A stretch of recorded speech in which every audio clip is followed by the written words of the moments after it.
جو لوگ اللہ پر ایمان لائیں، کہیں کہ ہمارا رب اللہ ہے، پھر اس پر جم جائیں، ان پر فرشتوں کا نزول ہوتا ہے، نہ کوئی غم کرو نہ خوف، خوشیاں مناؤ جنت کی جس کا تم سے وعدہ کیا گیا تھا۔ اللہ کی ربوبیت پر اطمینان جب انسان کو ہو جاتا، میرا رب اللہ ہے، ربی اللہ، انسان کے لیے نہ کوئی کھٹکا، نہ کوئی خطرہ، نہ کوئی خوف، نہ کوئی حزن۔ جو کچھ ہو رہا ہے کس کے اذن سے ہو رہا ہے؟ اللہ کے اذن سے۔ اللہ کے اذن کے بغیر پتا تک نہیں ہلتا۔ یہ کوئی اندھا بہرا مادہ نہیں ہے جس سے مجھے کوئی خوف ہو۔ اندھا بھینسا چلا آ رہا ہو اس سے تو ڈرنے کا ہر انسان کو ڈرنا چاہیے، نہ معلوم کس کو ٹکر مار دے، لیکن نہیں، اس کائنات کو چلانے والا ایک سمیع و بصیر خدا ہے۔ وہ جو میرا دوست ہے، میرا ولی ہے، اللہ ولی الذین آمنوا یخرجہم من الظلمات الی النور، اللہ اہل ایمان کا ولی ہے، ساتھی ہے، پشت پناہ ہے، مددگار ہے، حمایتی ہے۔ بتائیے جسے یقین ہو جائے کہ اللہ میرا مددگار، اللہ میرا محافظ، اللہ میرا پشت پناہ، اللہ میرا حمایتی، اس کے لیے کوئی خوف ہوگا؟ اس سے کوئی ڈر ہوگا؟ میں مثال دیا کرتا ہوں ایک بہت سادہ، پنجاب کے دیہات کی۔ تو بڑا چودھری ہے اور کوئی غریب کسان ہے، اس غریب کسان کے جانوروں کو ہر وقت اندیشہ ہوگا چوری کا، کوئی میری بھینس کھول کر نہ لے جائے، کوئی میرا بیل کھول کر نہ لے جائے۔ لیکن جس کے بارے میں یہ سب کو معلوم ہو کہ وہ جو بڑا چودھری ہے وہ اس کا دوست ہے، اس کی بچیا کو کوئی خوف ہوگا؟ اس کی بھینس پر کوئی ہاتھ ڈالے گا؟ اسے کوئی اندیشہ ہوگا؟ نہیں۔ کیوں؟ کہ وہ بڑا چودھری، بڑا اس کا یہاں کا سردار، جاگیردار، سب کو معلوم ہے وہ میرا دوست ہے، کوئی میرے خلاف اقدام نہیں کر سکتا۔ اس دنیا میں یہ چھوٹی سی بات اگر آپ کے دلی اطمینان اور سکون کا باعث بن سکتی ہے تو ذرا تصور کیجئے۔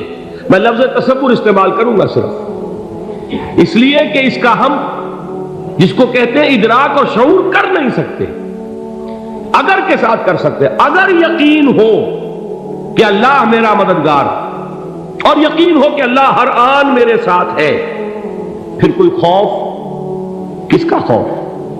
کوئی شے اللہ سے بالا تر ہے؟ کوئی قوت اس سے زیادہ طاقتور ہے؟ کوئی اس کے ارادے کو بدلنے والا ہے؟ کوئی اس کی مشیت کے آڑے آنے والا ہے؟ یہی بات ہے جو حضور نے فرمائی، یہ ایمان کا حاصل ہے لب لباب، کہ دیکھو اچھی طرح اس بات کو ذہن نشین کر لو، اگر تمام انسان مل کر تمہیں کوئی نقصان پہنچانا چاہے نہیں پہنچا سکتے، مگر جو کچھ اللہ نے لکھ دیا ہو، اور تمام انسان مل کر تمہیں کوئی نفع پہنچانا چاہے نہیں پہنچا سکتے، مگر وہ شے جو اللہ نے طے کر دی۔ آپ پھر میں کہوں گا ذرا طاری کیجئے، اسے فرض کیجئے، اسے سوچئے، اگر اس حدیث پر ہمارا دل ٹھکا ہوا ہو تو کسی سے ڈر ہوگا؟ یہ مجھے نقصان نہ پہنچا دے، یہ میری رپورٹ خراب نہ کر دے، یہ میری انکریمنٹ نہ رکوا دے، یہ میرا یہ نہ بگاڑ دے، یہ میرے یہ نقصان نہ پہنچا دے۔ اس کا ڈر، اس کا ڈر، اس کا خوف، اس کی خوشامد، اس کے لیے جا کر طرح طرح سے اپنی عزت نفس کو ذلیل کروانا اس کے سامنے، یہ سب کچھ کیوں کرتا ہے انسان؟ جب سمجھتا ہے کہ اس کے ہاتھ میں میرا کوئی نفع ہے، اس کے ہاتھ میں میرے لیے کوئی ضرر ہے، یہ مجھے کوئی غضب پہنچا سکتا ہے، یہ مجھے کوئی نقصان پہنچا سکتا ہے، یہ میرا کوئی کام بنا سکتا ہے، یہ میری کوئی ضرورت پوری کر سکتا ہے، اسی کا نام شرک ہے۔ جہاں آپ نے یہ سمجھا کہ غیر اللہ کے اندر کوئی طاقت موجود ہے، وہی شرک ہے۔ بتوں سے تجھ کو امید ہے، خدا سے نو امیدی، مجھے بتا تو صحیح اور کافری کیا ہے؟ شرک تو یہ ہے جس پر بھی تمہیں یہ خیال ہے، کلمہ ہے یہ کلمہ سوم، لا حول ولا قوت الا باللہ، ذرا اس پر دل کو کبھی اگر آپ تصور کریں، پھر فرض کریں، دل ٹھک جائے اس پر، کوئی طاقت نہیں۔ یہی بات تھی جو شیخ عبد القادر جیلانی رحمۃ اللہ علیہ نے اپنی وصیت میں اپنے بچے سے کہی. 11ویں دینے والے ہیں، لیکن حضرت شیخ عبد القادر جیلانی کی وصیت اور تعلیمات کو کتنے لوگ ہیں جانتے ہو؟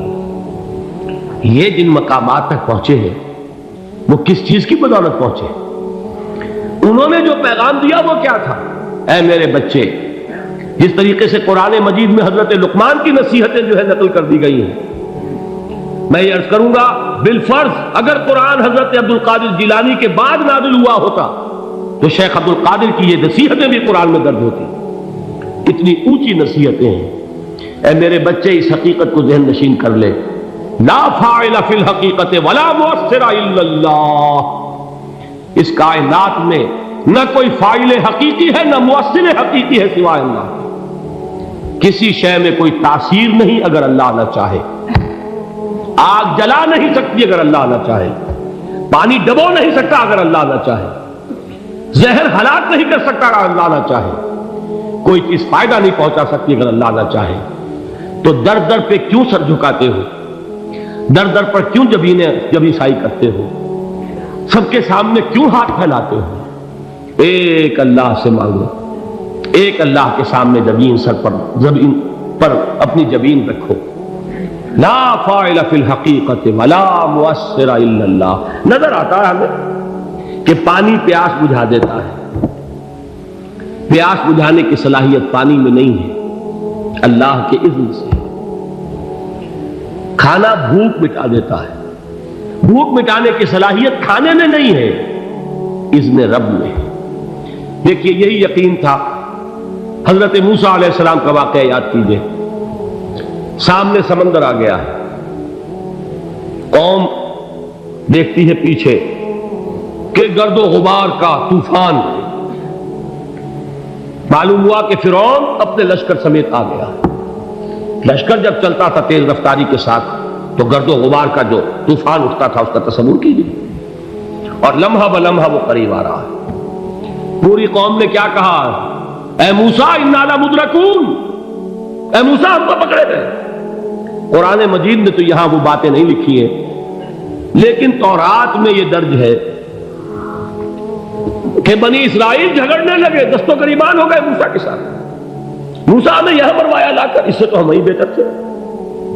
وہاں کھانے کو ملتا تھا، زندگی تو تھی.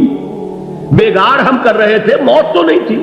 اب جو کچھ ہوگا اس کا تصور کرو، جس طریقے سے ہمارے ٹکڑے اڑائے جائیں گے. تو لڑ رہے ہیں حضرت موسیٰ علیہ السلام سے. یہ تورات کی تفصیل ہے. قرآن میں صرف اتنا آیا ہے، پریشان ہو کر انہوں نے کہا انا لمدرکون. موسیٰ ہم کو پکڑے گئے. اس وقت موسیٰ کا جواب کیا ہے؟ کلا ان معی ربی سیہدین. نہیں، میرے ساتھ میرا رب ہے، وہ راستہ دے گا. بتائیے کہاں راستہ نظر آ رہا ہے؟ یہ ہے ایمان بالغیب. راستہ نظر نہ آئے تب اللہ پر یقین ایمان ہے.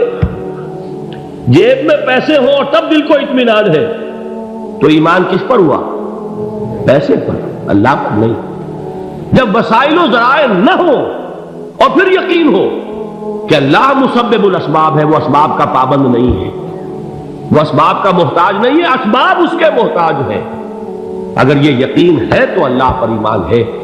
یہ نہیں ہے تو تمہارا ایمان اسباب پر ہے، وسائل پر ہے، ذرائع پر ہے، مادیات پر ہے، اللہ پر نہیں. اس وقت کہاں راستہ تھا؟ کوئی راستہ تھا؟ سمندر ہے اور ادھر سے لشکر آ گیا ہے. کلا ان معی ربی سیہدین. اب دیکھیے ایمان کہہ دینا آسان ہے، ہوا معکم اینما کنتم. جہاں کہیں بھی تم ہوتے ہو اللہ تمہارے ساتھ ہوتا ہے. لیکن اس کا یقین قائم ہو جائے تو زمین و آسمان کا فرق واقع ہو جائے.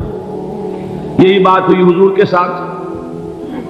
غار ہے، چھپے ہوئے ہیں محمد رسول اللہ اور آپ کے وہ یار غار ابو بکر صدیق رضی اللہ تعالی عنہ. اقبال نے حضرت ابو بکر کی شان میں چند اشعار کہے صرف، لیکن واقعہ یہ ہے کہ بھاری بھاری نظموں پر اور قصیدوں پر بھاری ہے. طویل ترین نظمیں اور قصیدے ہوں ان پر بھاری ہے. ہمتیں ابو بکر کی ہمت جو ہے کشت ملت را جو ابر، جیسے بارش سے کھیتی اپجتی ہے، ابو بکر کی ہمت اور عزیمت اس امت کو اسی طرح سینچنے والی ہے۔ ثانیے اسلام و غار و بدر و قبر، وہ دوسرے تھے اسلام میں، دوسرے پہلے کون تھے؟ انا اول المومنین، حضور فرماتے سب سے پہلا ایمان لانے والا میں، دوسرے ابو بکر۔ ویسے ہمارے ہاں یہ چلتا ہے اختلاف، حضرت علی پہلے ہیں کہ حضرت ابو بکر پہلے ہیں، لیکن اس میں بڑی خوبصورت تطبیق قائم کی ہے علماء نے، اور بہت صحیح ہے۔ چار کے بارے میں فیصلہ ہی مت کرو کہ کون پہلے، ان کی ایک عجیب تقسیم کر دی ہے۔ آزاد مردوں میں، بالغ مردوں میں سب سے پہلے ابو بکر، بچوں میں سب سے پہلے علی، خواتین میں سب سے پہلے خدیجہ، اور غلاموں میں سب سے پہلے زید بن حارثہ۔ بڑی پیاری تقسیم ہے، یہ چاروں ہی پہلے ہیں، ہر ایک کے لیے اولیت ہے۔ اور واقعہ یہ ہے کہ اگر زمانی اعتبار سے تعین ہوگا تو پہلے خدیجۃ الکبریٰ آئیں گی رضی اللہ تعالی عنہ، کسی اور سے بات کرنے کی نوبت بعد میں آ سکتی ہے، پہلے تو اہلیہ محترمہ سے بات ہوئی، آتے ہی پہلی وحی ہوئی ہے، ابھی تبلیغ کا حکم نہیں تھا۔ کس کو بتایا واقعہ؟ ابھی اپنی نبوت کی تبلیغ کا تو حکم ہی نہیں آیا، واقعہ کس کا ہے؟ وہ خدیجہ کا ہے۔ جب کہا ہے کہ خشیت علی نفسی، مجھے اپنی جان کا اندیشہ ہے، تو کیا جواب دیا خدیجہ نے رضی اللہ تعالی عنہا؟ وہ صدیقۃ الکبریٰ ہے، صدیقات جو ہے خواتین، ان میں چوٹی پر خدیجۃ الکبریٰ ہے رضی اللہ تعالی عنہا، اور صدیق جو مرد ہیں ان میں صدیق اکبر ہے ابو بکر صدیق رضی اللہ تعالی عنہ، لیکن صدیقات میں چوٹی پر۔ جب حضور نے فرمایا خشیت علی نفسی، کیا فرمایا، کیا عرض کیا، کیسے تسلی دی؟ نہیں نہیں، اللہ آپ کو ضائع نہیں کرے گا، آپ غریبوں کے ہمدرد ہیں، آپ مساکین کے تکالیف رفع کرنے والے ہیں، آپ بیواؤں کی سرپرستی کرتے ہیں، آپ مسافروں کی خدمت کرتے ہیں، اللہ آپ کو ضائع نہیں کرے گا۔ یہ یقین ہے اس خاتون کے اندر۔ خیر وہ ایک علیحدہ بات ہو جائے گی۔ میرے دل پر حضرت خدیجہ رضی اللہ تعالیٰ عنہ کی شخصیت کا بڑا گہرا نقش ہے، جو وہ کوئی اور ہی وقت اور موقع ہوا تو بیان ہوگا۔ بہرحال اقبال نے ایک مصرے میں جو چار اولیتیں جمع کر دی ہیں، ہمت او کشت امت را چو ابر، ثانی اسلام و غار و بدر و قبر۔ اسلام میں حضور کے بعد پہلے کون؟ ابو بکر۔ غار میں حضور کے ساتھ کون؟ ابو بکر۔ بدر کی رات اللہ کا رسول سربسجود، وہ جھاڑ، وہ گھاس پھوس کی جو جھوپڑی بنائی گئی تھی، اور وہاں تلوار ننگی لے کر پہرا دینے والا کون؟ ابو بکر۔ اور اس حجرہ عائشہ میں محمد کے بعد سب سے پہلے دفن ہونے والا کون؟ ابو بکر رضی اللہ تعالی عنہ صلی اللہ علیہ وسلم۔ وہ جو معاملہ میں سنا رہا تھا غار ثور کا، حضرت ابو بکر بھی حضور کے خیال سے لرز گئے ہیں۔ آپ کو یاد ہوگا کہ جا کر پہلے تمام جتنے سوراخ تھے انہیں بند کیا ہے، ایک سوراخ رہ گیا تھا جس کو بند کرنے کے لیے کوئی کپڑا نہیں تھا، وہاں اپنی ایڑی رکھی ہے، تب کہا ہے حضور سے تشریف لائیے، اور اپنے زانو پر حضور کو لٹایا ہے، اور وہاں کسی موذی جانور نے کاٹا ہے، حضور کی آنکھ لگ گئی تھی، اس وقت اس بل کے اندر جو بھی بچھو ہے کیا ہے واللہ عالم، اس نے کاٹا ہے، اس کی تکلیف کی وجہ سے ابو بکر کی آنکھوں سے آنسو ٹپک گئے، حضور کے چہرے مبارک پر پڑے ہیں، تو حضور جاگے ہیں، معاملہ کیا ہے؟ ایڑی نہیں ہٹائی وہاں سے، مبادا وہ جانور وہاں سے نکل کر محمد الرسول اللہ کو کوئی گزن پہنچا دے، ابو بکر کی ایڑی ہے، جس طرح چاہے کھا لے، ختم کر دے، جان نکل جائے تب کوئی آنچ آئے، محمد پر تو آئے، لیکن جیتے جی نہیں۔ وہ ہے ابو بکر۔ حضور کے خیال سے اس وقت حضور نے پھر اپنا لعاب دہن لگایا ہے، اور اس سے پھر آپ کی تکلیف ختم ہوئی۔ جیسے خیبر میں حضرت علی کی آنکھ دکھ رہی تھی، اس کو جو شفا حاصل ہوئی ہے وہ بھی حضور کے لعاب دہن سے ہوئی۔ تو بہرحال اس وقت انہوں نے کہا ہے کہ اے نبی یا رسول اللہ، اگر اس وقت ان میں سے کسی نے غیر ارادی طور پر بھی اپنے قدموں کی طرف جھانک لیا تو پکڑے جائیں گے۔ کیا جواب تھا اللہ کے رسول کا؟ لا تحزن ان اللہ معنا، اللہ ہمارے ساتھ ہے، کیوں گھبراتے ہو ابو بکر؟ یہ ہے ایمان باللہ، میرا مالک اللہ، میرا رازق اللہ، میرا محافظ اللہ، میرا مددگار اللہ، میرا پشت پناہ اللہ، میرا دوست اللہ۔ یہ دوستی ہے اللہ کی جو لب لباب ہے، حاصل ہے ایمان کا، اسی کا نام ولایت ہے۔ اولیاء اللہ کے سروں پر سینگ نہیں ہوتے، جس کے دل میں ایمان راسخ ہو چکا ہو وہی اللہ کا ولی ہے، جسے اللہ پر یقین ہو چکا ہے وہی اللہ کا ولی ہے، جسے یقین ہے اللہ میرے ساتھ ہے، میرا مددگار، میرا پشت پناہ، میرا ساتھی، میرا دوست، میرا محبوب، میرا محب۔ اللہ اہل ایمان سے محبت کرتا ہے۔ واللہ یحب الصادقین، ان اللہ یحب الذین یقاتلون فی سبیلہ صفا کانہم بنیان مرصوص۔